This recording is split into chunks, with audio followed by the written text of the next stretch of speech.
राधे राधे प्यारे भक्तों, आज हम उस विषय पर चर्चा करने जा रहे हैं जो हर जीव के हृदय में सबसे बड़ा कांटा बना हुआ है, चिंता। हर कोई चिंतित है, कोई रोटी की चिंता में, कोई नौकरी की चिंता में, कोई रिश्तों की उलझनों में फंसा है, तो कोई अपने बच्चों के भविष्य को लेकर भीतर ही भीतर जल रहा है। और इन सब चिंताओं में एक चीज खो रही है, भक्ति। भजन प्रेमियों, चिंता क्या है?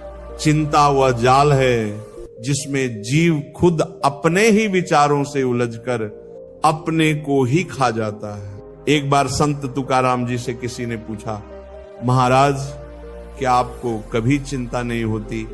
तुकाराम जी हंस पड़े, बोले मैं चिंता क्यों करूं? जब ईश्वर मेरा पालक है तो मुझ जैसे तुच्छ जीव को चिंता करने का अधिकार ही कहां है?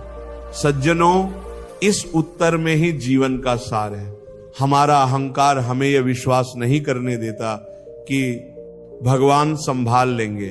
हम हर चीज को अपने नियंत्रण में रखना चाहते हैं, पर यह भूल जाते हैं कि जो जीव पैदा नहीं कर सकता वो जीवन को चला भी नहीं सकता।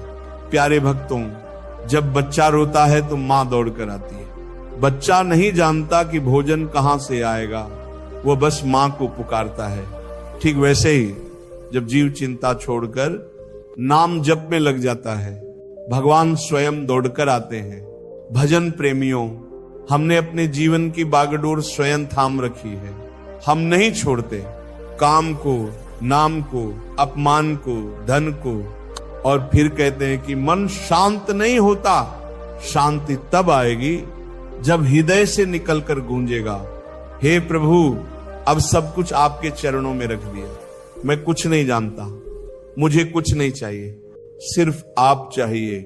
साधक जनों, नाम जप करने वाला चिंतित नहीं होता, जो चिंता करता है उसका नाम में रस नहीं लगता।